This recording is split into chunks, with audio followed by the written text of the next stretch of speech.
දීලා තියෙන්නේ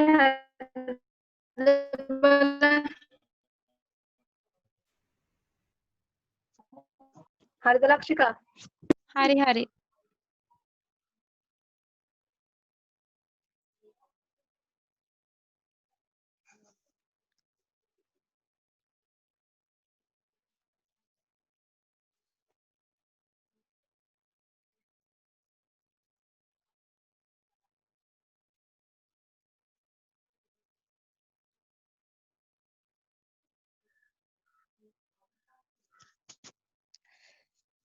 හරිද හැමෝම ඇවිල්ලා තින්නේ?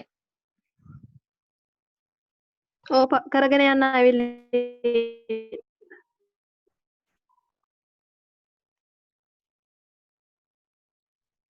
එහෙනම් ඕන පටන් ගන්න හොඳේ.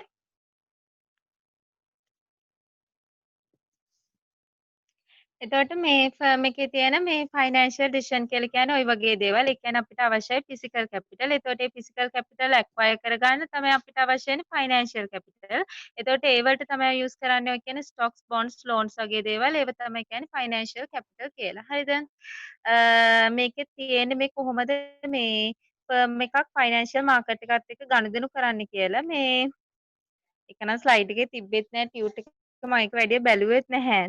එතකොට පේනවනේ ඒ කියන්නේ ෆර්ම්ස් තියෙනවා. ඊට පස්සේ ෆයිනෑන්ෂියල් මාකට් එක තියෙනවා. ෆයිනෑන්ෂියල් මාකට් එකේ තියෙනවනේ දෙක එක සිකියුරිටි ෂෝට් ටර්ම් ඩෙප්ට් තියෙනවා, ලොන්ග් ටර්ම් ඩෙප්ට් තියෙනවා. ඊට පස්සේ ඉක්විටි ෂෙයාර්ස් තියෙනවා. එතකොට ඔය වගේ ප්‍රොසෙස් එකක් පොඩ්ඩක් එනවා. ඒක පොඩ්ඩක් බලාගන්න. ඒකට ගවර්න්මන්ට් එකත් මේ සම්බන්ධ වෙනවා. ඊට පස්සේ මේ ෆයිනෑන්ෂියල් මැනේජ්මන්ට් කියලා කියන්නේ මොකද්ද කියලා අහනවා. ඒතර ෆයිනෑන්ෂියල් මැනේජ්මන්ට් එක කියලා කියන්නේ ප්‍රධාන වශයෙන් දේවල් තුනයි කරන්නේ. හරිද? ඒ කියන්නේ ෆයිනෑන්ෂියල් ඇසෙට්ස් තියෙනවනේ. ඒ කියන්නේ ඔය බොන්ඩ්ස්, සිකියුරිටීස් ඒ වගේ දේවල් මොකද කරන්නේ? ඉස්සෙල්ලම කරන්නේ ඇක්වයර් කරගන්නවා. ඇක්විසිෂන්. ඊට පස්සේ දෙවෙනියට කරන්නේ මොකද්ද? ෆයිනෑන්ස් කරනවා. ඒ කියන්නේ ඒව ඇක්වයර් කරගන්න කොහොමද මුදල් හොයාගන්නේ? ඊට පස්සේ මැනේජ්මන්ට් ඔෆ් ඇසෙට්ස්. ඒ කියන්නේ ඒ ගත්ත ඇසෙට්ස් කොහොමද මැනේජ් කරන්නේ? එතකොට ඔය මැනේජ්මන්ට් ඔෆ් ඇසෙට්ස් කියන එකට ගොඩක්ම අපි කියනවා එන්නේ වර්කින් කැපිටල් මැනේජ්මන්ට් කියන එක තමයි එන්නේ. හරිද? හැබැයි මේ කියන ඔක්කොම කරන්න ඕනේ එක අරමුණක් අපේ හිතේ තියාගෙන. දැන් මොකක් හරි එක ප්‍රොජෙක්ට් එකක් නම් ඒ ප්‍රොජෙක්ට් එක සම්බන්ධ ඒ ප්‍රොජෙක්ට් එක ඔළුවේ තියාගෙන තමයි අපි ඒකට අදාළ ඇසෙට්ස් ඇක්විසිෂන් කරන්න ඕනේ, ඇක්වයර් කරන්න ඕනේ, අත්පත් කර ගන්න ඕනේ, ඒවලට අවශ්‍ය මුදල් හොයා ගන්න ඕනේ. ඒ වගේ මේ හොයාගත්ත ඇසෙට්ස් මොනවද කරන්න ඕනේ? මැනේජ් කරන්න ඕනේ. හරිද? ඒ නිසා අපිට පේනවා ප්‍රධාන වශයෙන් පාර්ට්ස් තුනක් තියෙනවා. ඇක්විසිෂන්, ෆයිනෑන්සින් and මැනේජ්මන්ට් ඔෆ් ඇසෙට්ස් කියලා. එහෙනම් මේ කියන ඩිසිෂන්ස් ප්‍රධාන වශයෙන් කොටස් තුනකට බෙදන්න පුළුවන්. Investment decisions, financing decision and assets management decisions කියලා. ඒක ගොඩක් වැදගත්. ඩිසිෂන්ස් වර්ග තුන මොනවද කියලා ඇහුවොත් අපිට කියන්න පුළුවන්. පළවෙනි එක තමයි ඉන්වෙස්ට්මන්ට් ඩිසිෂන්ස්, දෙවෙනි එක තමයි ෆයිනෑන්සින් ඩිසිෂන්, තුන්වෙනි එක තමයි ඇසෙට්ස් මැනේජ්මන්ට් ඩිසිෂන්. අන්න ඒක හැමෝම හොඳට බලා ගන්න. ඊට පස්සේ ඊළඟ එකේ තියෙනවා මොනවද අපේ මේ තියෙන ඉන්වෙස්ට්මන්ට් ඩිසිෂන්ස් කියලා. හරිද? එතකොට මේවත් ඉතාමත්ම ලේසි. ඒ කියන්නේ ආයෝජන තීරණ මොනවද කියලා කියන්නේ. එතකොට ආයෝජන තීරණ තමයි අපි කියන ඔයි කියන අපි කියවනේ ඉන්වෙස්ට්මන්ට් ෆයිනෑන්සින් ඇසෙට්ස් මැනේජ්මන්ට් කියලා ඩිසිෂන්ස් වර්ග තුනක් කියවනේ. ඒ තුනෙම ගොඩක්ම ඉම්පෝටන්ට් වෙන්නේ මේ කියන ඉන්වෙස්ට්මන්ට් ඩිසිෂන්. එතකොට මේ ඉන්වෙස්ට්මන්ට් ඩිසිෂන් වලදී මොනවද බලන්නේ? අපි බලන්න ඕන අපේ ඕගනයිසේෂන් එකේ සයිස් එක මොකද්ද කියලා. ඔප්ටිමල් සයිස් එක. දැන් අපිට අපි අපේ කැපැසිටි එකත් ඒ කියන්නේ අපේ ධාරිතාවයත් ඉක්මවලා ඉන්වෙස්ට් කරලා තියෙනවා නම් අපිට තවදුරටත් ඉන්වෙස්ට් කරන්න බෑ. අපිට ඉන්වෙස්ට් කරන්න පුළුවන්ද කියලා අපේ කැපැසිටි එක. ඒ කියන්නේ ධාරිතාවය ඉස්සෙල්ලා බලන්න ඕන ඔප්ටිමල් ෆර්ම් එකේ සයිස් එක මොකද්ද. ඊට පස්සේ what specific assets should be acquired. ඒ කියන්නේ අපි ඉන්වෙස්ට් කරනවා නම් ඒ ඉන්වෙස්ට් කරනකොට අපි මොන වගේ assets ද? ඒ කියන්නේ මොන වගේ ඇසෙට්ස් වලට ඉන්වෙස්ට් කරන්න ඕනේ? ඒ කියන්නේ බොන්ඩ්ස් වල ඉන්වෙස්ට් කරන්න ඕනේ, ෂෙයාර්ස් වල ඉන්වෙස්ට් කරන්න ඕනේද? ඒ කියන්නේ ණයකරවලද, කොටස් වලද කියලා මොන වර්ගයේ ඇසෙට්ස් වලද ඉන්වෙස්ට් කරන්න කියලාත් අපි තීරණය කරන්න ඕනේ. ඊට පස්සේ ඒ කියන්නේ සමහර ඇසෙට්ස් තියෙනවා අපි ඒ කියන්නේ මේක අපි කියනවා ඉන්වෙස්ට්මන්ට් ඩිසිෂන්ස් කියලා කියන්නේ ගොඩක් දුරට ඒ කියන්නේ මේ ඒවල කියන්නේ ගොඩක් දුරට අර ඉන්වෙස්ට් කරලා කියලා කියන්නේ අර ෆිසිකල් ඇසෙට්ස් වල වගේ තමයි. එතකොට ඊළඟට අපි බලන්න ඕනේ දැන් අපේ ෆර්ම් එකේ ධාරිතාවයටත් ගැලපෙන්නේ නැත්නම් ධාරිතාවයත් ගොඩක් වැඩි නම් සමහරක් වෙලාවට අපිට සිද්ධ වෙන්න පුළුවන් අපේ තියෙන ඇසෙට්ස් එලිමිනේට් කරන්න. ඒ කියන්නේ ඉවත් කරන්න. එතකොට ඉවත් කරනවා නම් ඉවත් කරන්නේ මොන වගේ ඇසෙට්ද? ඒ වගේ දේවල් ගැන සැලකිලිමත් වෙන්න ඕනේ මේ ඉන්වෙස්ට්මන්ට් ඩිසිෂන්ස් වලදී. එතකොට ඉන්වෙස්ට්මන්ට් ඩිසිෂන්ස් තමයි ගොඩක්ම වැදගත් වෙන්නේ. ඒකෙදි බලන්න ඕන අපේ ඕගනයිසේෂන් එකේ සයිස් එක කොච්චරයිද ඒ වගේම මොන වගේ ඇසෙට්ද අපි ඇක්වයර් කරගන්න ඕන ඒ වගේම මොන වගේ ඒවාද අපි ඉවත් කරන්න ඕන කියලා බලන්න ඕන. ඊට පස්සේ ඔන්න පළවෙනි එක ඉවරයි. දැන් දෙවෙනි ඩිසිෂන් වර්ගය තමයි ෆයිනෑන්සින් ඩිසිෂන්ස් කියලා කියන්නේ. ෆයිනෑන්සින් ඩිසිෂන් කියලා කියන්නේ සාමාන්‍යයෙන් අර කියන ඉන්වෙස්ට්මන්ට් කරන්න අපි කොහෙන්ද සල්ලි හොයාගන්නේ කියන එක.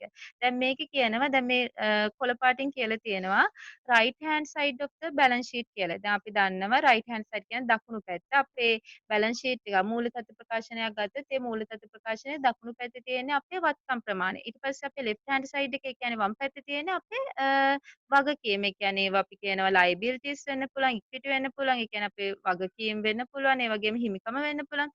එතකොට අපි බලන්න ඕන අර කියන assets ඒ කියන්නේ රයිට් හෑන්ඩ් සයිඩ් එක කවර් කරන්න කොහොමද මේ කියන ලෙෆ්ට් හෑන්ඩ් සයිඩ් එක පාවිච්චි කරන්නේ. ඒ කියන්නේ අපේ වත්කම් අත්පත් කරගන්න අපි කොහොමද සල්ලි හොයාගන්නේ කියන එක තමයි ෆයිනෑන්සින් ඩිසිෂන්ස් වලදී කියන්නේ. එතකොට මේකෙදි කරන්න ඕන මොකද්ද? බෙස්ට් ටයිප් ඔෆ් ෆයිනෑන්සින් හොඳම ක්‍රමය ෆයිනෑන්ස් කරන්න හොඳම ක්‍රමය තෝරගන්න. කොහොමද හොඳම ක්‍රමය තෝරන්නේ කියලා ඉස්සරහා පාඩම් වල කියලා දෙනවා. අපේ කොස්ට් එක අඩු වෙන්න ඕන, අපිට ලැබෙන බෙනිෆිට්ස් වැඩි වෙන්න ඕන. විශේෂයෙන්ම කියනවා අපේ ආන්තික ප්‍රතිලාභ වැඩි වෙන්න ඕන ආන්තික පිරිවැයට වඩා. අර ඉක්කොන් වල උගන්වන්නේ අපිට. ඊට පස්සේ අනිත් එක තමයි ෆයිනෑන්ස් කරනකොට මික්ස් එකක් තියෙනවා. ඒ කියන්නේ අපි එක ක්‍රමයකින් දැන් අපිට ප්‍රොජෙක්ට් එකක් හොයන්න ප්‍රොජෙක්ට් එකක් කරන්න ලක්ෂයක් ඕනේ කියලා කිව්වොත් අපි ඒක ෂෙයාර්ස් ඉෂුව කරලම ලක්ෂෙම ගන්න නැහැ. අපිට පුළුවන් ටිකක් 150ක් එකෙන් බැංක් ලෝන් එකකින් ගන්න ඊට පස්සේ ඉතුරු ටිකට ෂෙයාර්ස් විකුණන්න. එතකොට අපි මොන වෙයිටේජ් එක අපි කොච්චර බර තියනවද ඒ කියන්නේ එක එක මූල්‍ය ක්‍රමයට මූල්‍ය සම්පාදන ක්‍රමයට. ඒක තමයි අපි කියන්නේ ෆයිනෑන්සියල් මික්ස් එක කියලා. ඊට පස්සේ අනිත් එක තමයි අපේ තියෙන ඩිවිඩන්ඩ් පොලිසි එක. දැන් අපි දන්නවා අපි දැන් කොටස් නිකුත් කරයි කියලා කියන්නේ අපිට සිද්ධ වෙන එකට ලාභාංශ වගේ දේවල් ගෙවන්න. එතකොට අපි මොන වගේ ලාභාංශද ගෙවන්නේ? එතකොට ඒවත් අනිවාර්යෙන් ෆයිනෑන්සින් ඩිසිෂන්ස් වලදී සැලකිලිමත් වෙන්න ඕන දෙයක්. හරිද? ඊට පස්සේ කොහොමද අපි මේ අපේ ඔය කියන ෆන්ඩ්ස් ෆිසිකලි ගන්න? ඒ කියන්නේ අපි බැංකුවකට ගිහින් ඒ සල්ලි ටික ගන්නවද? එහෙමත් නැත්නම් අපි කියනවද අපි ට්‍රාන්ස්ෆර් කරන්න කියලා කියනවද? අන්න ඒ වගේ මොන ක්‍රමයේද අපි පාවිච්චි කරන්නේ? ඒක තමයි අපි කියන්නේ ෆයිනෑන්සින් ඩිසිෂන් කියලා. ඒතකොට මේකත් වැදගත් වෙන ඩිසිෂන් එකක්. ඒ කියන්නේ අර ඇසෙට්ස් වල ඉන්වෙස්ට් කරන්න කොහොමද අපි සල්ලි හොයාගන්නේ කියන එක තමයි ෆයිනෑන්සින් ඩිසිෂන්ස් කියලා කියන්නේ.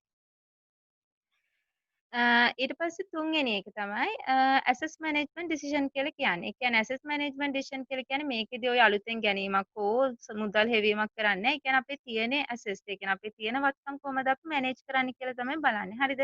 එතකොට සමහරක් වෙලාවට දැන් කෙනෙක්ට හිතන්න පුළුවන් මේ ඔපරේටින් මේ ෆයිනෑන්ෂියල් මැනේජර් ඉන්නවනේ ෆයිනෑන්ෂියල් මැනේජර්ට මේ සම්පූර්ණ වගකීම තියෙනවා කියලා වත්කම් වල නෑ. සමහරක් මේ ආයතන තියෙන මේ ආයතනවල ෆයිනෑන්ෂියල් මැනේජර්ට වත්කම් සම්බන්ධයෙන් කිසිම වගකීමක් නැහැ. ඒ කියන්නේ අර ඔපරේටින් පැත්තට තමයි ඒක දීලා තියෙන්නේ. කියන්නේ ඔපරේෂනල් මැනේජර්ට තමයි ඔක්කොම යන්ත්‍ර ඔක්කොම වත්කම් ඒ ටික ඔක්කොම දීලා තියෙන්නේ.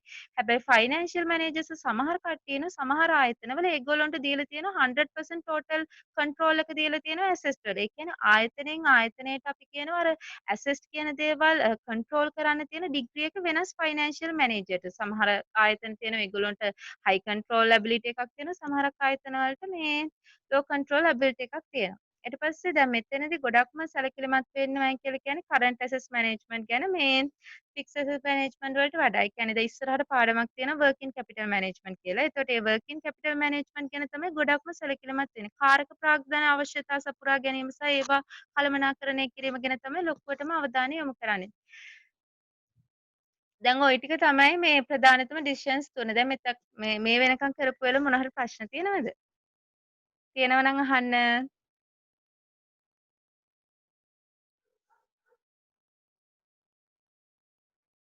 තේරුන්නේ නැද්ද එකක්වත්? ප්‍රශ්න අහන්නවත්.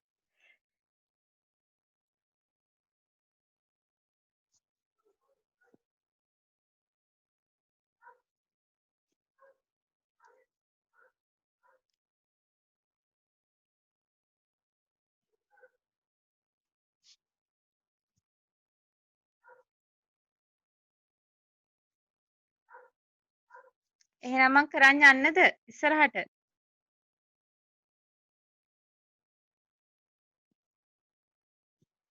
ඔක් හා.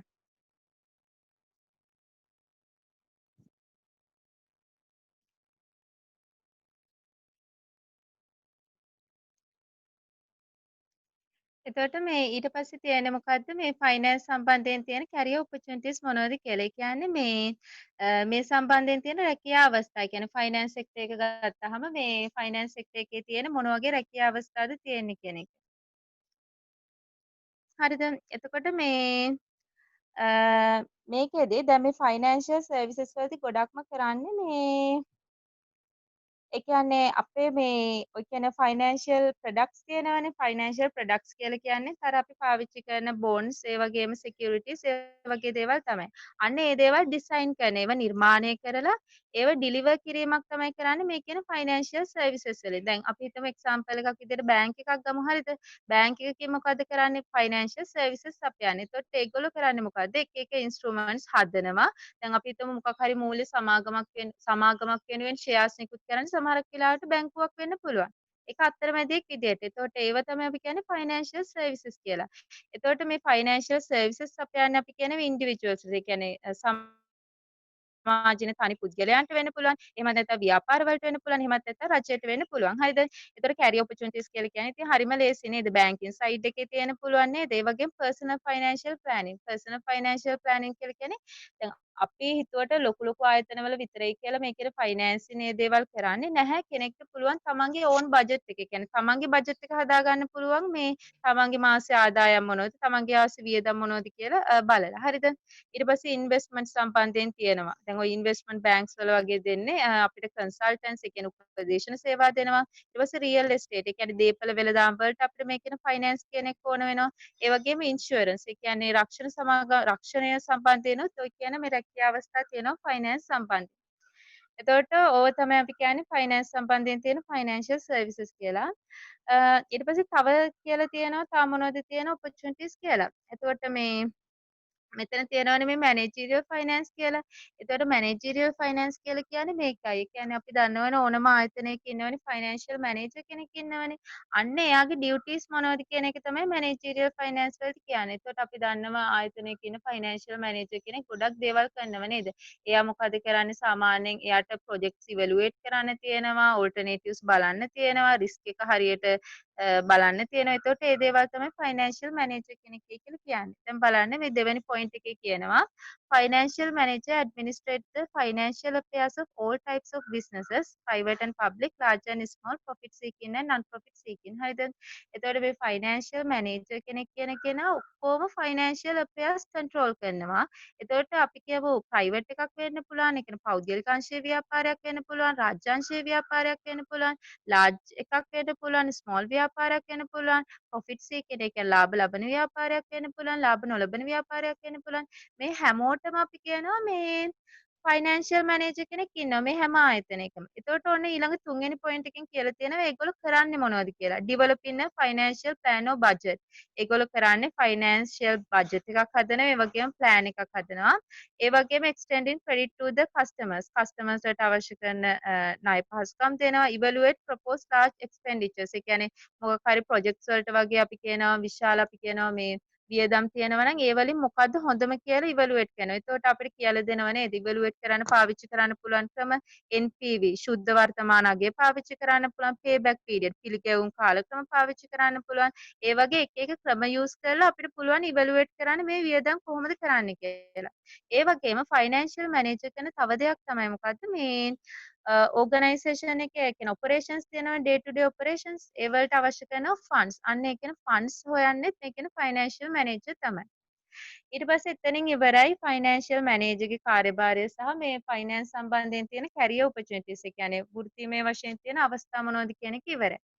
ඊට පස්සේ යන්නේ අපි ඉතාමත්ම වැදගත් මාතෘකාවකට. ඒතර මේක තමයි පාඩමේ තියෙන හරය. ෆයිනෑන්ස් කියලා කියන්නේ මෙන්න මේක.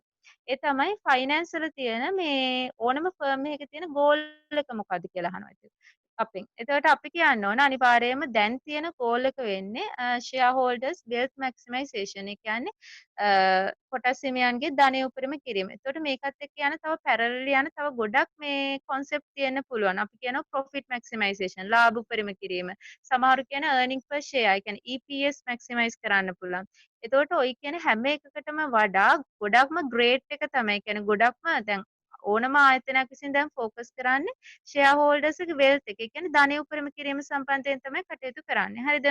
එතකොට මොකද්ද මේ කියන්නේ ෂෙයා හෝල්ඩර්ස්ගේ වෙල්ත් එක කියලා කියන්නේ? මේක ඔයගොල්ලෝ හැමෝම දන්නවා. ඉතාමත්ම වැදගත්. ෂෙයා හෝල්ඩර්ස්ගේ වෙල්ත් එක කියලා කියන්නේ මොකද්ද? කොමන් ස්ටොක් තියෙනවනේ ඕගනයිසේෂන් එක ෆර්ම් එකක. අන්න ඒ කියන කොමන් ස්ටොක් වල තියෙන මාකට් ප්‍රයිස් එක වැඩි කරන්න ඕන. එතකොට මේ මාකට් ප්‍රයිස් එක මැක්සිමයිස් කරනවයි කියන එක තමයි අපි කියන්නේ ෂෙයා හෝල්ඩර්ස්ලගේ වෙල්ත් එක උපරිම කරනවයි කියලා කියන්නේ. ඒකට හේතුව තමයි අපි දන්නවා මේ ඕනම ෆර්ම් එකක අපි පර්ෆෝමන්ස් එක ඒ ෆර්ම් එක හොඳ ෆර්ම් එකක්ද නරක ෆර්ම් එකක්ද ඒ කියන දේවල් තීරණය කරන්නේ ඒකේ ෂෙයා ප්‍රයිස් එක දිහා බලලා. දැන් සාමාන්‍යයෙන් අපි කිව්වොත් ඒකේ ෂෙයා ප්‍රයිස් එක වැඩි කියලා අපිට කියන්න පුළුවන් ඒ සමාගමේ පර්ෆෝමන්ස් හොඳයි කිසිම ප්‍රශ්නයක් නැහැ කියලා. ෂෙයා ප්‍රයිස් එක අඩුයි කියලා කියන්නේ ඒ සමාගම සම්බන්ධයෙන් තියෙන ඉල්ලුම අඩුයි කියන එක. ඒ නිසා අපි හැමතිස්සෙම කරන්න ඕන ෂෙයා හෝල්ඩර්ස්ගේ වෙල්ත් එක මැක්සිමයිස් කරන්න කටයුතු කරන්න ඕනේ. ඒ කියන්නේ කොමන් ස්ටොක් වල තියෙන මාකට් ප්‍රයිස් එක වැඩි කරන්න තමයි බලන්න ඕනේ.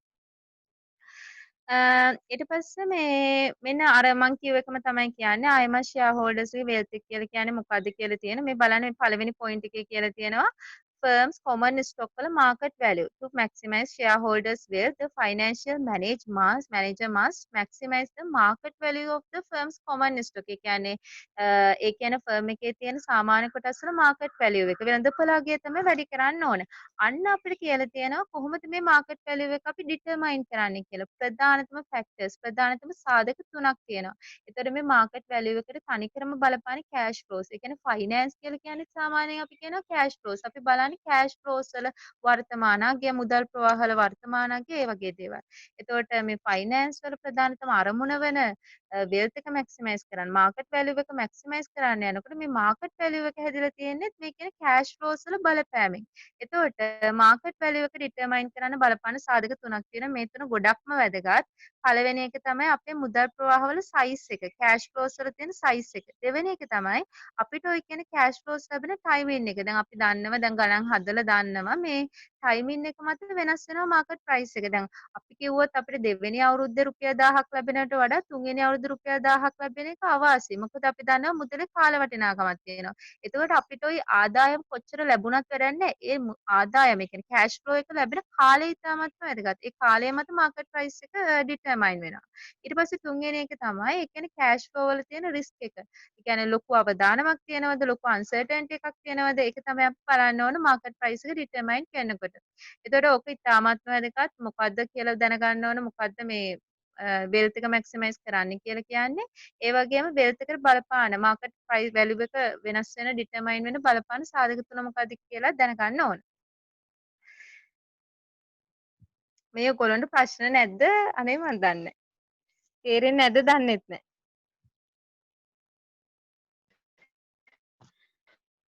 ප්‍රශ්න තියෙනම් අහන්න හොඳේ.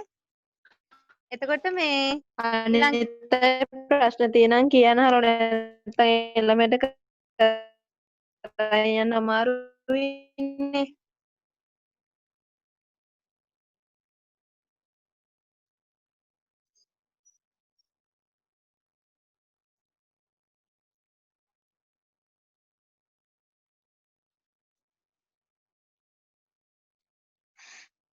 එහෙනම් මම කරන් යන්නම් ඉස්සරහට. එතකොට මේ ඊළඟට තියෙන්නේ wealth maximization එකේ තියෙන strength. strength කියලා කියන්නේ මේකේ තියෙන වාසි. අයි මේක හොඳයි කියලා කියන්නේ කියන එක තමයි මේකෙන් කියලා තියෙන්නේ. හරිද? හරි. අ මොනවද වාසික ඒ කියන්නේ මොනවද කියලා තමයි ඒ කියන්නේ මොනවද මේකේ තියෙන මේවා. ඒ කියන්නේ මේ ඇයි මේක හොඳයි කියලා කියන්නේ කියන එක තමයි මේකේ කියලා තියෙන්නේ. එතකොට මේකේ පළවෙනි පොයින්ට් එකේ කියලා තියෙනවා මෙන්න මේ දේවල් ගැන සැලකිලිමත් වෙන නිසා. මේව නිකන් තියරි වගේ. මටත් තේරෙනවා ගොඩක්ම මේ බෝරින් වගේ ඇති ඔයගොල්ලන්ට. නිකන් අනිත් සබ්ජෙක්ට් එක බලනකොට ෆයිනෑන්ස් කියලා කියන්නේ ටිකක් බෝරින් සබ්ජෙක්ට් එකක්නේ ඔයගොල්ලෝ දන්නවනේ. ඉතින් මගේ වැරද්දක් නෙවෙයි හොඳේ. ඒ එතකොට මේ සාමාන්‍යයෙන් අපි කියනවා මේ wealth maximization එක ගන්නකොට ඒකේ තියෙන හොඳ ඒ කියන්නේ වාසි වෙන්නේ මෙන්න මේ දේවල්. එකක් තමයි එකෙන් සැලකිලිමත් වෙනවලු අපේ profits ගැන. ඒ කියන්නේ අපි අපි කිව්වනේ අර දැන් මාකට් වැලියු එක ඩිටර්මයින් කරනකොට බලපාන එක සාධකයක් තමයි මොකද අපි කෑෂ් ෆ්ලෝස්. එතකොට අපි කෑෂ් ෆ්ලෝස් කියලා කිව්වහම අපි කෑෂ් ෆ්ලෝස් ගැන සැලකිලිමත් වෙන්නේ මේ අවුරුද්දේ කෑෂ් ෆ්ලෝ එක ගැන විතරක් නෙවෙයි සැලකිලිමත් වෙන්නේ.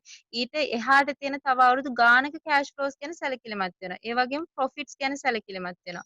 එතකොට ඒක අපි කියනවා එක හොඳක්. ඒක හැබඳේම ගැන සැලකිලිමත් වෙන එක. අනිත් එක තමයි ටයිමින්. ඒ කියන්නේ ඔය කියන කෑෂ් ෆ්ලෝස් එක අපි කියවනේ ඩිටර්මයිනර් ප්‍රධාන සාධක තුනක් තියෙනවා කියලා මාකට් ප්‍රයිස් එක. එතකොට ඒක කිව්වා පළවෙනි එක තමයි සයිස් එක, දෙවෙනි එක තමයි අපි කිව්වා ටයිමින් එක. එතකොට ටයිමින් එක සැලකිලිමත් වෙන්න ඕනේ. මොකද සමහර ඒවා තියෙනවා මේ සමහර කොන්සෙප්ට් තියෙනවා ඒවල ටයිමින් එක සැලකිල්ලට ගන්නෑ. නමුත් ෆයිනෑන්ස් වල අපි දන්නව නේද? ටයිම් වැලියු ඔෆ් මනි එකක් තියෙනවා. මොකක් හරි කන්සෙප්ට් එකක් විසින් ටයිමින් කියන එක සැලකිල්ලට ගන්නවයි කියලා කියන්නේ ඒක ගොඩක් මේ බෙනිෆිෂල් වෙනවා. ඊට පස්සේ ඩියුරේෂන් එක. මේ කියන්නේ කෑෂ් ෆ්ලෝස් අපිට ආවේ අවුරුද්දක් ඇතුළතද අවුරුදු දෙකක් ඇතුළතද ඒ කියන්නේ ඩියුරේෂන් එක වැදගත් වෙනවා. ඒ වගේම ඉන්වෝල්ව් වෙලා තියෙන රිස්ක් එක. සරලවම කියනවා නම් මේක කියන්න. මේකෙදි සැලකිලිමත් වෙනවා මේ සයිස් එක ගැන කෑෂ් ෆ්ලෝස් වල, ඒ වගේම ටයිමින් එක ගැන, ඒ වගේම ඉන්වෝල්ව් වෙලා තියෙන රිස්ක් එක ගැන. අන්න ඒ නිසා අපිට කියන්න පුළුවන් මිල්ක් මැක්සිමයිසේෂන් කියන එක හොඳ දෙයක් කියලා. හරිද?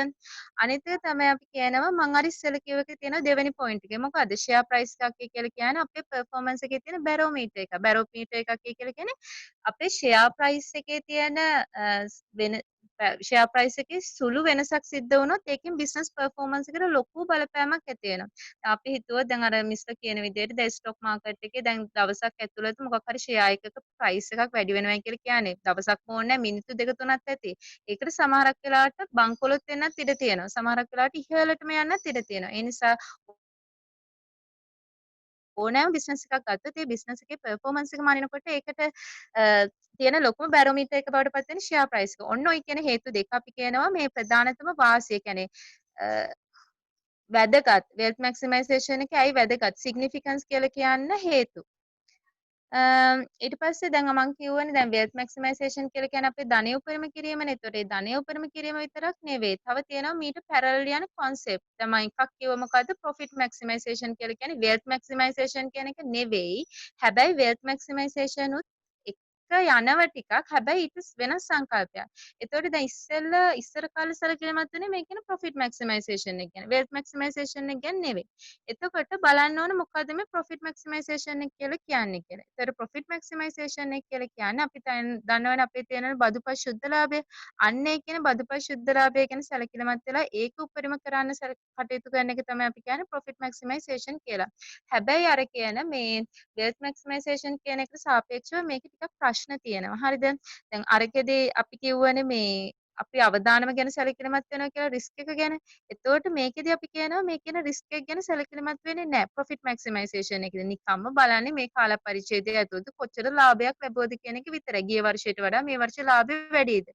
එච්චරයි බලන්නේ. හැබැයි ওই කියන මේ ආදාය ලාභය ලැබුවේ කොයිතරම් අවදානමක් ළඟද සමහරක් වෙලාවට දැන් මේ වර්ෂ හොඳ ප්‍රොෆිට් එකක් තියෙන්න පුළුවන්. ලබන අවුරුද්දේ මේ ඩොංගාල බංකොලොත් වෙන්න පුළුවන්. ඒකට හේතුව තමයි අවදානම වැඩි. කොච්චර ලාභ තිබ්බත් වැඩක් නැහැ. ලොකු අවදානමක ඉන්නේ. ඒතකොට හැබැයි අර ඉස්සෙල්ලා කතා කරපු වෙල්ත් මැක්සිමයිසේෂන් එකේදී ওই ප්‍රශ්නේ වෙන්නේ නැහැ. ඒකේදී අවදානම ගැන සැලකිලිමත් වෙනවා. ඒතකොට ඒක තමයි අපි කියන්නේ ෆර්ම් එක හරිම ඔබ්ජෙක්ටිව් එක වෙන්න ඕනේ. ඒතකොට මේකත් අපි කියන ඔබ්ජෙක්ටිව් එකක්. නමුත් අරකට සාපේක්ෂව මේකේ ගොඩක් ලැකින්ග්ස් තියෙනවා. කියන අඩුපාඩු තියෙනවා. හරිද? ඒ වගේම දැන් මේ පළවෙනි ප්‍රොබ්ලම් එක විදිහට කියලා තියෙන්නේ මොකද්ද? සමහරක් වෙලාවට ඕනම ඕගනයිසේෂන් එකක් විසින් ප්‍රොෆිට්ස් උපයලා තියෙන්න පුළුවන් මොකද්ද? ඕගනයිසේෂන් එකට හානි කරගෙන. අපි දන්නේ නැහැනේ ලාභ කොහොමද පෙවුවද කියලා. සමහරක් වෙලාවට තිබ්බ ඔක්කොම කිසිම නඩත්තුවක් නැතුව අධි පීඩනයක් යොදලා වැඩ කරලා මේ අන්තිමට ඔක්කොම ලොකු ප්‍රොෆිට් එකක් හොයලා හැබැයි අන්තිමට ඔක්කොම මැෂින්ස් ඊළඟ අවුරුද්දේ අලුතෙන් ගන්න වෙනවා. ඒතකොට ඒක තමයි කියන්නේ අපි ඩිෆර් මේන්ටෙනන්ස් කියලා. සමහරක් වෙලාවට මේ සමහර මැනේජර්ස්ලා කරන තව වැඩක් තියෙනවා මොකද්ද? T bills. ඒ කියන්නේ භාණ්ඩාගාර බිල්පත් ගන්න කියලා මොකද්ද කරන්නේ? කොමන් ස්ටොක්ස් විශාල වශයෙන්ම ඉෂුව කරනවා. ඒතර කොමන් ස්ටොක් ඉෂුව කරනවා සාමාන්‍ය කොටස් ඉෂුව කරනවා කියන එක හොඳ දෙයක්ද නෑ. සාමාන්‍ය කොටස් ඉෂුව කරනවයි කියලා කියන්නේ වැඩි වෙනවයි කියලා කියන්නේ අනිවාර්යයෙන්ම කොටස් හිමියෝ ඇවිල්ලා අපේ ව්‍යාපාරයට බලපෑම් එල්ල කරනවා. කියන්නේ ඒගොල්ලෝගේ හිමිකම වැඩි වෙනවයි කියලා කියන්නේ අපිට තියෙන පාලනය අඩු වෙලා ඒගොල්ලෝ පාලනය ගන්න බලනවා. එතකොට ඒ වගේ අපි කියනවා මෝඩ වැඩත් සිද්ධ වෙනවා මේ කියන ප්‍රොෆිට් එක මැක්සිමයිස් කරන්න ගිහිල්ලා. එතකොට ඔන්න ඕව තමයි තියෙන මේ කොන්ස් ඒ කියන්නේ pros and cons කියලා කිව්වොත් ඒ cons කියලා කියන්නේ අපි අවාසියනේ. එතකොට මේ profit maximization කියන එකේ තියෙන අඩුපාඩු. ඊට පස්සේ මේකත් එක්කම මේ යන තව එකක් තියෙනවා ලාභ උපරිම කිරීම නෙවෙයි අනිත් සංකල්පය තමයි අපි කියන්නේ EPS එක උපරිම කිරීම. EPS කියන එක ඔයගොල්ලෝ දන්නවා earning per share කියන එක. එතකොට මේ earning per share කියන එක හොයන හැටිත් දන්නවා මේ earnings available for the common stockholders. හරිද? earnings available for the common stockholders කියන එක අරගෙන අපි බෙදන්න ඕන අපේ තියෙන outstanding shares ගානේ.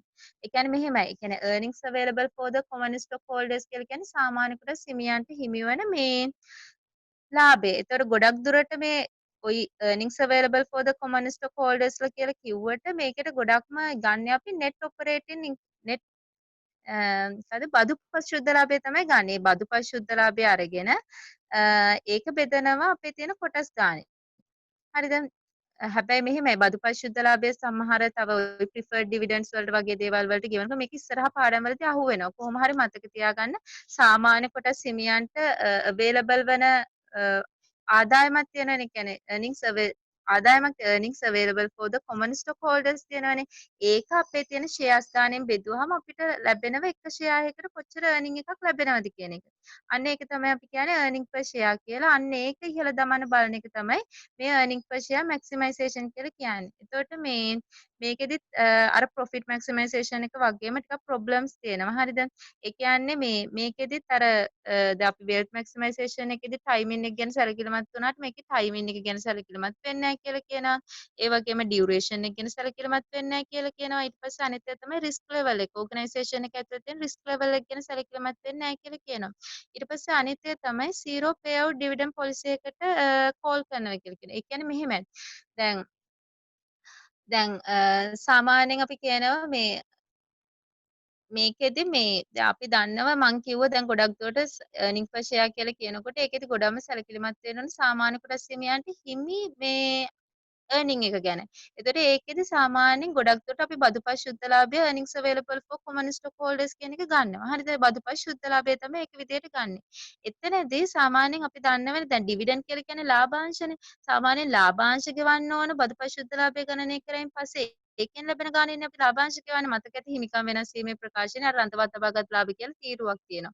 එතකොට ඒ රඳවා තබාගත් ලාභ තීරුවෙන් තමයි බදුපත් ශුද්ධ ලාභය ගණනය කරයින් පස්සේ තමයි අපි අපේ අදාළ ලාභාංශ ගෙවන්නේ. එතකොට මේකෙන් කියනවා දැන් ඔක්කොම තියෙන earnings ටික share holders ට දුන්නයින් පස්සේ මේක අර dividend pay කරන්න කරන්නේ නැහැ. ඒ කියන්නේ dividend pay කරන්නේ නැහැ කියලා ඒ කියන අර්ථයක් තියෙනවා. ඒක එච්චර ලොකුවට ගණන් ගන්න ඕනේ නැහැ. කොහොම හරි ඒක තියෙන එක problem එකක්. හරිද?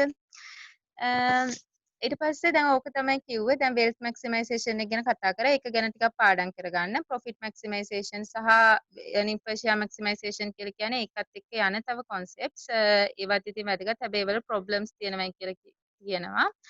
ඒතර ওই ටික තමයි තියෙන්නේ. ඊට පස්සේ ඊළඟ ස්ලයිඩ් එකට ගියොත් අපිට පේනවා මොකද්ද අපි කොහොමද ස්ටේක් හෝල්ඩර්ස්ලා ගැන බලන්නේ. දැන් අපි දන්නවා අපි දැන් ලාභ උපරිම කරන්න යනවා, අපේ මාකට් ප්‍රයිස් එක උපරිම කරන්න යනවා. මේ දේවල් උපරිම කරන්න යනකොට අපි අනිවාර්යයෙන්ම සැලකිලිමත් වෙන්න ඕන අපේ කවුද ඇල්මැති පාර්ශවයෙන් සම්බන්ධයෙන්. ඒකට අපි දන්නවා ඇල්මැති පාර්ශව කියන්නේ කවුද කියලානේ. එම්ප්ලොයිස්ලා වෙන්න පුළුවන්, සේවකයෝ වෙන්න පුළුවන්, කස්ටමර්ස්ලා වෙන්න පුළුවන්, ඒ වගේම සප්ලයර්ස්ලා වෙන්න පුළුවන්, ක්‍රෙඩිටර්ස්ලා ණයකාරයෝ වෙන්න පුළුවන්, අපේ ඕනර්ස් ඒ කියන්නේ අයිතිකරුවෝ වෙන්න පුළුවන්. ඒ වගේ මොකක් හරි අපි කියන අපේ ඕගනයිසේෂන් එකත් එක්ක මොකක් හරි ඍජු වශයෙන්ම ඉකොනොමික් ලින්ක් එකක්. ඒ කියන්නේ ආර්ථිකමය වශයෙන් මොකක් හරි බැඳීමක් තියෙනවා නම් සම්බන්ධයක් තියෙනවා නම් අපිත් එක්ක ඍජුවම ඒ කට්ටියන්ට තමයි අපි කියන්නේ ස්ටේක් හෝල්ඩර් කෙනෙක් කියලා. එතකොට සාමාන්‍යයෙන් මේ ස්ටේක් හෝල්ඩර් ෆෝකස් එකක් තියෙනවා කියලා කියන්නේ අපි හැමෝම ගැන සැලකිලිමත් වෙන්න ඕන නේද? එතකොට දැන් සමහර ආයතන තියෙනවා ඒගොල්ලෝ ස්ටේක් හෝල්ඩර්ස් ගැන හිතන්නේ නැහැ. හැබැයි අපි ස්ටේක් හෝල්ඩර්ස් ගැන හිතනවා නම් මේ දෙවෙනි පොයින්ට් එකේ කියනවා මොකද? detrimental to stakeholders. කවදාවත් ස්ටේක් හෝල්ඩර්ස්ලට විපත්තිදායක කියන්නේ අහිතකර දෙයක් කවදාවත් කරන්නේ නැහැ. detrimental දෙයක් කරන්නේ නැහැ කියලා කියනවා. ඒ නිසා අපි කියනවා මේකෙදි කියන්නේ හැමතිස්සෙම ස්ටේක් හෝල්ඩර්ස්ලට හැමදේම හොඳම දේවල් දෙනවා. ඒ කියන්නේ ඒගොල්ලොන්ගේ වෙල් බීන් එක ඒගොල්ලොන්ගේ සුපසාධන උපරිම කරනවා කියන එක නෙවෙයි. හැබැයි ඒක ටිකක් හරි ආරක්ෂා කරන්න බලනවා. ඒ කියන්නේ හැම ස්ටේක් හෝල්ඩර් කෙනෙක් ගැනම සැලකිලිමත් වෙලා ඒගොල්ලන්ට පුළුවන් උපරිම විදියට ඒගොල්ලොන්ගේ අගය ආරක්ෂා කරන ගමන් අපි මේ අපේ මාකට් වැලියු එක වැඩි කරගන්න තමයි try කරන්නේ. හරිද? අන්න ඒකට අපි කියනවා මොකද සමාජීය වශයෙන් සමාජීය වශයෙන් වගකීමක් තියෙනවා කියලා. ඒ නිසා ඕගනයිසේෂන් එකක් විදිහට ස්ටේක් හෝල්ඩර්ස් ගැන අද අනිවාර්යයෙන්ම හිතන්න ඕනේ. එහෙම නැත්නම් ඒගොල්ලන්ට මේ පැවැත්මක් නැහැ, සර්වයිවල් එකක් නැහැ. හරිද? අන්න ඒක තමයි කියන්නේ සෝෂියල් රෙස්පොන්සිබල් වෙන්න ඕනේ කියලා. හරිද? එතකොට ඒකත් පොඩ්ඩක් බලා ගන්න. ඊට පස්සේ තියෙන්නේ මේ ෆයිනෑන්ස් ෆන්ක්ෂන් එක සම්බන්ධයෙන්. හරිද? එතකොට ෆයිනෑන්ස් ෆන්ක්ෂන් එක දැන් අපිට මෙන්න මේක තමයි ප්‍රැක්ටිකල් අපි කොහොමද ෆයිනෑන්ස් කියන එක දැන් යූස් වෙන්නේ. දැන් අපි දන්නවා accounting ෆයිනෑන්ස් කියලා දෙකක් තියෙනවා නේ. අපිට ප්‍රශ්නයක් තියෙනවා accounting ද මේ ෆයිනෑන්ස් කියලා කියන්නේ ෆයිනෑන්ස් ද මේ accounting ද කියන්නේ එහෙම කියලා. දැන් ඇත්තටම මේක අපි කියනවා දෙකක්. හරිද? ෆයිනෑන්ස් කියලා කියන්නේ එක ඩිපාර්ට්මන්ට් එකක් වෙන්න පුළුවන්. accounting කියලා කියන්නේ එක ඩිපාර්ට්මන්ට් එකක් වෙන්න පුළුවන්. හැබැයි මේක තීරණය වෙන්නේ අපේ ඕගනයිසේෂන් එකේ අපේ ෆර්ම් එකේ තියෙන සයිස් එක. ඒ වගේම අපි ඔය කියන ෆයිනෑන්ස් ෆන්ක්ෂන් එකට දාලා තියෙන ඉම්පෝටන්ස් එක මත තමයි තීරණය වෙන්නේ. අපේ ආයතනයේ සයිස් එක, ඒ වගේම අපි ෆයිනෑන්ස් සම්බන්ධයෙන් කොච්චර ඉම්පෝටන්ස් එකක් තියෙනවද කියන එක මත තමයි ඔක තීරණය වෙන එක වෙනින්ම ඩිපාර්ට්මන්ට් එකක්ද ෆයිනෑන්ස් කියලා කියන්නේ නැත්නම් accounting කරන ඩිපාර්ට්මන්ට් එකෙන්මද මේක කරන්නේ? එක තීරණය වෙන්නේ කියන්නේ ඩිපෙන්ඩ් වෙනවා. ඒ කියන්නේ ඕගනයිසේෂන් එකෙන් ඕගනයිසේෂන් එකට එක ඩිපෙන්ඩ් වෙනවා. හරිද? එතකොට සාමාන්‍යයෙන් ඔය දෙවෙනි පොයින්ට් එකේ කියනවා ෆයිනෑන්ස් ෆන්ක්ෂන් එක ගොඩක් අපි කියන ස්මෝල් ෆර්ම් එකක කරන්නේ මේ accounting department එකේම තමයි. ඒ කියන්නේ ෆයිනෑන්ස් accounting කියලා ඩිපාර්ට්මන්ට් දෙකක් නැහැ. accounting department එකේම තමයි ෆයිනෑන්ස් වැඩත් කරන්නේ. හැබැයි අපි කියනවා ලොකු වෙන ඕගනයිසේෂන් එක ලොකු වෙන මොකද වෙන්නේ? වෙනමම ඩිපාර්ට්මන්ට් එකක් එනවා ෆයිනෑන්ස් කියලා. ඒ ෆයිනෑන්ස් කියන ඩිපාර්ට්මන්ට් එක තියෙනවනේ. ඒ ෆයිනෑන්ස් ඩිපාර්ට්මන්ට් එක කාටද දන්නවද වග කියන්න ඕනේ. එයා වග කියන්න ඕන CEOට ඉස්සෙල්ලම. CEO කියලා කියන්නේ කවුද? Chief Executive Officer. හරිද? එයා හරහා කම්පැනි එක යනවා ප්‍රෙසිඩන්ට්. කම්පැනි එකේ සභාපතිට යනවා. හරිද? يعني ඉස්සෙල්ලම දැන් මේක ෆයිනෑන්ස් අපිට ඊළඟ ස්ලයිඩ් වල පෙන්නනවා මේ හයිරාකි එක කොහොමද යන්නේ කියලා. ඉස්සෙල්ලම ඉන්නව කවුද? ෆයිනෑන්ස් ඩිපාර්ට්මන්ට් එකේ ඉන්නවා. එතකොට ඒගොල්ලෝ ඔක්කොම වග කියන්න ඕන කාටද? ෆයිනෑන්ෂියල් ඔෆිසර්ට. CFO කියලා කියන්නේ Chief Financial Officer. එයාට වග කියන්න ඕනේ. එයාට වග කිව්වයින් පස්සේ එයා මොකද කරන්නේ? එයා තමයි CEOට එහෙමත් නැත්නම් ප්‍රෙසිඩන්ට්ට වග කියන්නේ. හරිද? එතකොට CEO කියලා සමහරක් වෙලාවට ප්‍රධානිය ඉන්න පුළුවන්. සමහරක් ඕගනයිසේෂන් වල ප්‍රෙසිඩන්ට් කියලා ඉන්න පුළුවන්. කොහොම හරි ඕක තමයි හයිරාකි එක වෙන්නේ. එතකොට ෆයිනෑන්ස් ෆන්ක්ෂන් එක යටතේ තියෙන කාගේ යටතේද? CFO යටතේ තියෙන්නේ. ඒ CFO මොකද කරන්නේ? CEOට වග කියන්න ඕන. එතකොට ඕක තමයි සාමාන්‍ය ෆයිනෑන්ස් ෆන්ක්ෂන් එක කියලා කියන්නේ කොහොමද ඕකේ හයිරාකි එක හැදලා තියෙන්නේ කියලා ඊළඟ ස්ලයිඩ් වල කියනවා. හරිද? ඒතර හොඳට මතක තියාගන්න සයිස් එක ඉම්පෝටන්ස් එක මත තමයි තීරණය වෙන්නේ මේ ෆයිනෑන්ස් කියලා කියන්නේ වෙනමම එකක්ද නැත්නම් accounting එක තියෙන එකක්ද කියලා. එතකොට මේ බලන්න මේ ස්ලයිඩ් එක පොඩ්ඩක්. එතකොට මේ ස්ලයිඩ් එකේ පේනවා ඔයගලන්ට පේනවා කොහොමද හැදිලා තියෙන්නේ කියලා හයිරාකි එක නේද? එතකොට මේකේ අපිට ඔක්කොම වැඩක් නෑ. අපි බලමු පොඩ ෆයිනෑන්ස් ෆන්ක්ෂන් එක දිහා. බලන්න උඩින් ඉන්නවා බෝඩ් ඔෆ් ඩිරෙක්ටර්ස්. හරිද? බෝඩ් ඔෆ් ඩිරෙක්ටර්ස් කියලා කියන්නේ අපේ මැනේජ්මන්ට් එකට අයිති පාර්ශවයක්ද නැහැ. ඒගොල්ලෝ පිටින් ඉන්නේ. මැනේජ්මන්ට් එකට කියලා කියන්නේ මේ ඔව් ඒගොල්ලෝ ඒ කියන්නේ පත් කරලා තියෙන්නේ මේ ඒගොල්ලෝ පත් කරලා තියෙන ඔයගොල්ලෝ දන්නවනේ බෝඩ් ඔෆ් ඩිරෙක්ටර්ස්ලා පත් කරන්නේ ගොඩක් දුරට මේ ෂෙයා හෝල්ඩර්ස්ලාගේ. ඒ කියන්නේ ෂෙයා හෝල්ඩර්ස්ලාගේ එකතුවෙන් තමයි පත් කරන්නේ. හරිද? ඊට පස්සේ මැනේජ්මන්ට් එක තියෙන යට නේද? මැනේජ්මන්ට් එක තියෙන යට. ඒ කියන්නේ අර බලන්න බෝඩ් ඔෆ් ඩිරෙක්ටර්ස්ලා කියලා කියන්නේ ඕනර්ස්ලා. ඊට පස්සේ ප්‍රෙසිඩන්ට් ඒ කියන්නේ ඔයි කියන හැමෝටම ඒ කියන්නේ දැනුමක් නැහැනේ. ඒ කියන්නේ මේ ඒ කියන්නේ ඒ කියන්නේ ඒගොල්ලෝ උඩින් ඉන්දියට ඒගොල්ලෝ නෙවෙයි සාමාන්‍ය ඕගනයිසේෂන් එක ඇතුලේ ඔපරේෂන් ඔක්කොම හැන්ඩල් කරන්නේ. වෙනම මැනේජ්මන්ට් එකක් ඉන්නවා. එතකොට මේ මැනේජ්මන්ට් එකේ ප්‍රධානියා තමයි මේ කියන විදිහට කවුද? ප්‍රෙසිඩන්ට් කියලා කියන්නේ. එතකොට මේ ප්‍රෙසිඩන්ට් යටතේ ඉන්නවනේ අපි දන්නවනේ ෆන්ක්ෂන්ස් තියෙනවා, හියුමන් රිසෝස් මානව සම්පත් තියෙනවා, ඊට පස්සේ ෆයිනෑන්ස් ෆන්ක්ෂන් එක තියෙනවා, මාකටිං ෆන්ක්ෂන් එක තියෙනවා, ඉන්ෆර්මේෂන් ටෙක්නොලොජි කියලා දැන් අලුතෙන් ෆන්ක්ෂන්ස් එනව නේද? එක අලුතෙන් ඉමර්ජ් එකක්. ඉන්ෆර්මේෂන් ටෙක්නොලොජි කියලා කියන්නේ අලුත්ම ඉමර්ජ් එකක් මේ ඕගනයිසේෂන් වල තියෙන. එතකොට ඒක වැඩක් නෑ අපිට. කොහොම හරි දැන් මේ ෆයිනෑන්ස් ෆන්ක්ෂන් එක ගැන ගත්තොත් අපිට පේනවා ෆයිනෑන්ස් ෆන්ක්ෂන් එකේ මේක නම් ගිය ෆයිනෑන්ස් මේ සබ්ජෙක්ට් එකෙත් ඉගැන්නුවා. ප්‍රධාන වශයෙන්ම කොටස් දෙකක් තියෙනවා. ඒ තමයි අපි කියන ට්‍රෙෂරර් කෙනෙක් ඉන්නවා, කන්ට්‍රෝලර් කෙනෙක් ඉන්නවා. මේ ට්‍රෙෂරර් ගොඩක් දුරට කරන්නේ සාමාන්‍යයෙන් අපි කියනවා මේ ওই ඉන්වෙස්ට්මන්ට් ඒ වගේම ෆයිනෑන්සින් ඒ වගේ අපි කියනවා අර තීරණ ගැනීම සම්බන්ධයෙන් කටයුතු කරන්නේ ට්‍රෙෂරර්. මේ කන්ට්‍රෝලර් ඉන්නවා. කන්ට්‍රෝලර් ගොඩක් වෙලාවට කරන්නේ ওই accounting පැත්ත. Financial accounting, management accounting, cost accounting ඒ වගේ දේවල් කරන්නේ කන්ට්‍රෝලර්. ට්‍රෙෂරර් කරන්නේ අර දේවල්. ඒ කියන්නේ මේ ඩිසිෂන් ගන්නවා මේ බලන්න කැපිටල් එක්ස්පෙන්ඩිචර් කොහොමද කරන්නේ, financial planning, cash manager, credit manager ඒ වගේ දේවල් කරන්නේ සාමාන්‍යයෙන් ට්‍රෙෂරර් ඒ යටතේ ඒ ට්‍රෙෂරර් යටතේ තියෙනවා තව කට්ටිය ඒවලත් හෙඩ්ස් ඉන්නවා. හරි හෙඩ්ලා ඉන්නවා. ඒතර කොහොම හරි ඒක පොඩ්ඩක් මතක තියාගන්න මේ හයිරාකි එක කොහොමද ඒගොල්ලෝ මේ හැදිලා තියෙන ඉස්සෙල්ලා මුඩියම ප්‍රෙසිඩන්ට් ඉන්නවා ඊට පස්සේ CFO ඉන්නවා ඊට පස්සේ CFO යටතේ දෙන්නෙක් ඉන්නවා ට්‍රෙෂරර් සහ කන්ට්‍රෝලර් කියලා.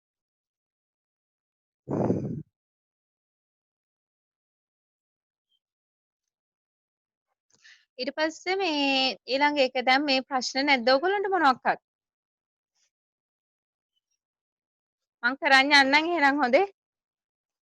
මං කරන් ඵලයක්. තේරෙන්නේ නැද්ද? තේරෙනවා.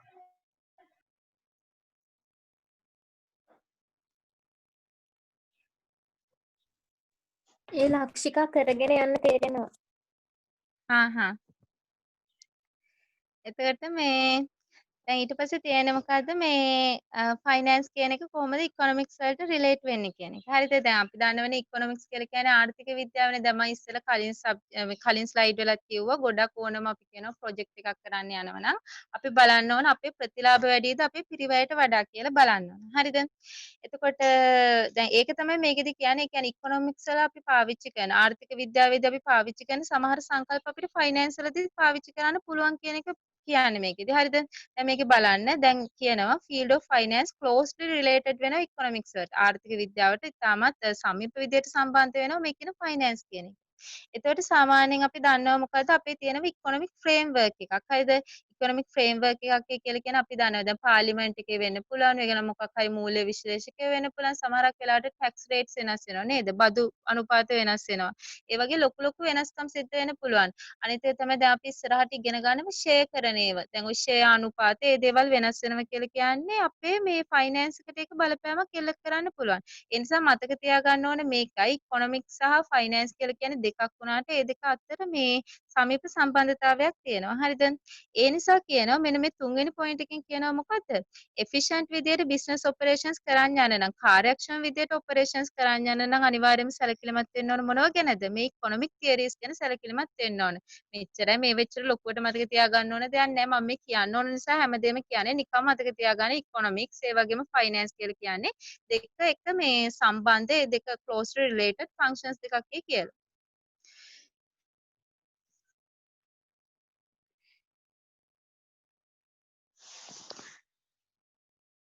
ඊට පස්සේ මේ දැන් ඒක තමයි මේ කියලා තියෙන්නේ. දැන් මම කියවනේ අර MRMC කියන සංකල්පය පාවිච්චි කරන්න පුළුවන් කියලා ෆයිනෑන්ස් වලදීත් බලන්න දැන් marginal cost benefit analysis. ඒ කියන්නේ ආන්තික පිරිවැය සහ ආන්තික ප්‍රතිලාභ විශ්ලේෂණය කියන එක අපිට පාවිච්චි කරන්න පුළුවන් ෆයිනෑන්ස් වලදීත්. හරිද?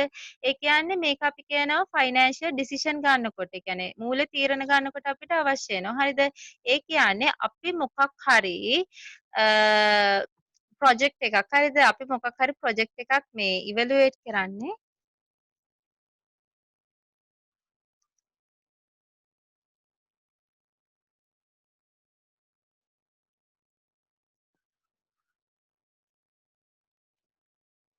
එතකොට අපි මොකක් හරි ප්‍රොජෙක්ට් එකක් කරන්නේ සාමාන්‍යයෙන් ඒකේ තියෙන ආන්තික පිරිවැයට වඩා ආන්තික ප්‍රතිලාභ වැඩි වෙන්න ඕනේ. මේක තමයි කියන්නේ added benefits වැඩි වෙන්න ඕනේ. මොකකට වඩාද added cost වලට වඩා.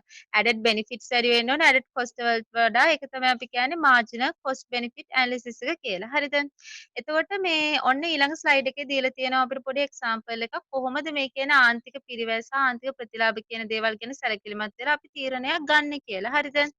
එතකොට දැන් මේ තියෙන්නේ මේ දැන් මේ ව්‍යාපාරයක් පෙරේර කියලා ව්‍යාපාරයක් තියෙනවා. එතකොට ඒ ව්‍යාපාරයේ යනවලු මොකක්ද මේ කම්පියුටරයක් අලුතෙන් ඒ කියන්නේ තියෙන කම්පියුටරේ විකුණලා අලුතෙන් කම්පියුටරයක් ගන්න යනවලු. දැන් මේකෙදි අපි බලන්න ඕන අලුත් කම්පියුටරේ තියෙන ප්‍රතිලාභ සහ මේ ඒකේ තියෙන පිරිවැය විතරයිද? නෑ. අපි අර කලින් එක අයින් කරලා ඒකෙන් කලින් එක අයින් කරනවනේ. ඒ දෙක අතර වෙනස බලන්න ඕනේ. කලින් එකට මේ අලුත් එක රීප්ලේස් කරනකොට ආදේශ කිරීම නිසා මේ තුලින් ඇති වෙන ප්‍රතිලාභය මොකද්ද? මේ තුලින් ඇති වෙන පිරිවැය මොකද්ද කියලා. දැන් බලන්න ඉස්සෙල්ලා benefits කොහොමද හදලා තියෙන්නේ කියලා. බලන්න benefits හදලා තියෙන්නේ benefits with the new computer බලලා තියෙනවා. ඒ කියන්නේ ඉස්සෙල්ලම අලුත් කම්පියුටරේ නිසා අපිට කොච්චර benefit එකක් එනවද? ඒකෙන් අපි අඩු කරලා තියෙනවා මොකද්ද? අපි පරණ කම්පියුටරේ නිසා අපිට ලැබුණ benefits ටිකක් තිබුණා නේද? අන්න ඒක අඩු කරාම අලුතෙන් අපිට මේක නිසාම ඇති වෙන benefits මොනවද? කියලා ඒවට තමයි කියන්නේ marginal benefits කියලා. ඒකට ඒක 7000ක් තියෙනවා. ඊට පස්සේ ඊළඟට කියලා තියෙනවා මොකද්ද? cost එකත් මේ විදිහට බලන්න ඕන. cost එක අපි කියනවා අලුත් cost එකක් දරනවා. අලුත් cost එක තමයි අපි කියන්නේ cost of new computer කියලා. ඊට පස්සේ අපි දන්නවනේ පරණ කම්පියුටරෙත් විකුණලා අපිට ගාණක් හොයාගන්න පුළුවන්. ඒක තමයි කියන්නේ proceeds from the sale of the old computer කියලා. ඒතර පරණ කම්පියුටරේ විකුණගෙන හොයාගන්න මේ ගාණෙන් අඩු කරාම අපි කියනවා ඒක තමයි අපි